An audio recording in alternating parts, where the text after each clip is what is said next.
فرماتے ہیں راوی کہ ایک شہر میں ایک ایسا آدمی تھا، مفلس تھا لیکن قرضے لیتا تھا لوگوں سے۔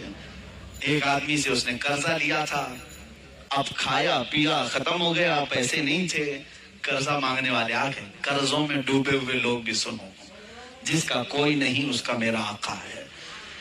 وہ شخص قرضے تو لیا تھا لیکن دے نہیں پا رہا تھا۔ اب جو قرض خواہ آدمی ہے اس نے دھمکیاں دی، نہیں دیا۔ اس کے بعد اس نے مقدمہ کر دیا قاضی کے پاس، کورٹ میں طلب ہوا۔ کورٹ میں جانے کے بعد قاضی صاحب نے پوچھا کہ اس کا تیرے اوپر قرضہ ہے؟ کہا ہاں ہے۔ کب ادا کرے گا؟ کہا دیکھ رہا ہوں۔ کہاں سے ادا کرے گا؟ ہے ہی نہیں کچھ بھی۔ قاضی نے کہا کل تک کی تجھے مہلت دیتا ہوں، اگر تو نہیں ادا کیا تو تجھے جیل میں ڈال دوں گا، جا کہیں سے بھی لے کر کیا اس کا قرضہ ادا کر۔ اس نے بہت ریکویسٹ کیا مجھے اور لمبا ٹائم دے، میرے چھوٹے بچے ہیں، بیوی ہیں، کون دیکھے گا؟ قاضی نے ایک نہیں سنی، دربار سے نکال دیا گیا۔ ایک دن کا ٹائم، ایسا شخص کہاں جائے، راستے میں روتے ہوئے جا رہا تھا، ایک بزرگ سے ملاقات ہوئی۔ اس بزرگ نے پوچھا کیوں رو رہے ہو؟ کہا ایسا ایسا معاملہ ہے۔ کہاں سے لاؤں؟ اس بزرگ نے کہا ایک کام کر، گھر میں جا، جب رات ہو جائے اکیلا بیٹھ، تاجدار مدینہ پر درود بھیج۔ رسول پاک صلی اللہ علیہ وسلم کو اپنے غم کی داستان سنا، کچھ نہ کچھ تو حل وہاں سے مل ہی جائے گا۔ لیکن یقین کے ساتھ وہ گیا ڈوبتے کو تنکے کا سہارا۔ وہ گھر آیا، شام کو اپنی بیوی بچوں کو جب اس نے سنایا تو سب غمگین تھے۔ ایک دن کے بعد اگر باپ ان کا جیل میں چلا جائے، اس کا شوہر جیل میں چلا جائے تو ان کا گھر کیسے چلے؟ رات کے وقت تنہائی میں بیٹھ کر کے وہ رونے لگا، بہت رویا۔ صبح کا وقت قریب آ رہا تھا، خواب میں اسے رسول کریم صلی اللہ علیہ وسلم کی زیارت ہوئی۔ کہاں کہاں میرے آقا کو ڈھونڈو گے؟ میرے آقا نے سچ فرمایا ابغونی فی ضعفائکم، تمہارے غریبوں میں، کمزوروں میں مجھے تلاش کرو۔ رسول پاک نے خود فرمایا تمہارے غریبوں میں مل جاؤں گا۔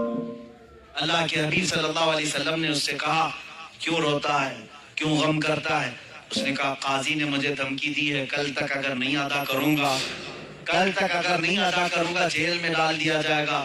مجھے ابھی قرضے کے لیے اتنے مال کی ضرورت ہے۔ اللہ کے نبی صلی اللہ تعالیٰ علیہ وسلم ارشاد فرماتے ہیں اے بندے ایک کام کر، شہر چلا جا، شہر میں جو بادشاہ کا وزیر ہے وہ میرا عاشق ہے، وہ میرا چاہنے والا ہے، اس سے جا کر کہہ دے تجھے جتنی ضرورت ہے وہ تجھے مال دے دے گا، وہ تجھے پیسے دے دے گا۔ ابھی غریب آدمی ہے، وزیر کا دربار بڑا دربار، اس نے خواب میں یہ پوچھ بھی لیا آقا اگر وہ مجھ سے سوال کرے تجھے رسول پاک نے بھیجا ہے تو میں کیا دلیل میں بات کروں گا، دلیل میں کیا چیز پیش کروں گا؟ حضور پاک نے یہ تک بھی بتا دیا، فرمایا اس کا ایک راز ہے جو میرے علاوہ کوئی نہیں جانتا، میں تجھے بتاتا ہوں، اس سے جا کر کے کہہ دینا اگر وہ تجھ سے سوال کرے کہ تیرے پاس کیا دلیل ہے تجھے رسول نے بھیجا تو اتنا ہی کہنا کہ اے وزیر روزانہ تم سونے سے پہلے، صبح سورج کے نکلنے سے پہلے 1000 بار اپنے نبی پر درود بھیجتے ہو، اور کل کی رات بھول گئے درود نہیں بھیجے، کل کی رات تم نے درود نہیں بھیجا، یہ کہہ دینا اسے۔ یہ بندہ گیا صبح اٹھ کر کے اس وزیر کے دربار میں، بڑا عالی شان دربار تھا، گیا ملاقات کا ٹائم لے کر اس وزیر سے کہا میں ایسا غریب آدمی ہوں، مقروض ہوں، مجھے مال کی ضرورت ہے، اللہ کے نبی نے تمہارے پاس بھیجا۔ وہ غصے میں آیا، کہا فقیروں کی اب یہ عادت ہو گئی کہ مانگنے کے لیے اللہ کے نبی کا نام لینے لگے کہ رسول نے بھیجا۔ اس نے کہا نا میں جھوٹ نہیں کہہ رہا ہوں، مجھے رسول پاک نے یہ بھی بتایا ہے کہ تم روزانہ 1000 بار حضور پر درود بھیجتے ہو۔ وہ اپنی کرسی سے اچھل آیا اور اس نے کہا یہ بات تو میری بیوی کو تک خبر نہیں ہے، کسی کو نہیں معلوم۔ کہا کیا کہا رسول پاک نے؟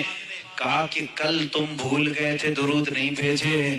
اس نے کہا حقیقت میں میرے آقا نے سچ فرمایا، کوئی زندگی کی ایک رات آج تک میری قضا نہیں ہوئی، کل میری زندگی میں ایسا دن آیا کہ میں درود نہیں پڑھ سکا، بہت رویا، اپنے خزانے کے پاس لے جا کر اسے کھڑا کر دیا، اے غریب آدمی تجھے جتنے مال کی ضرورت ہے لے جا،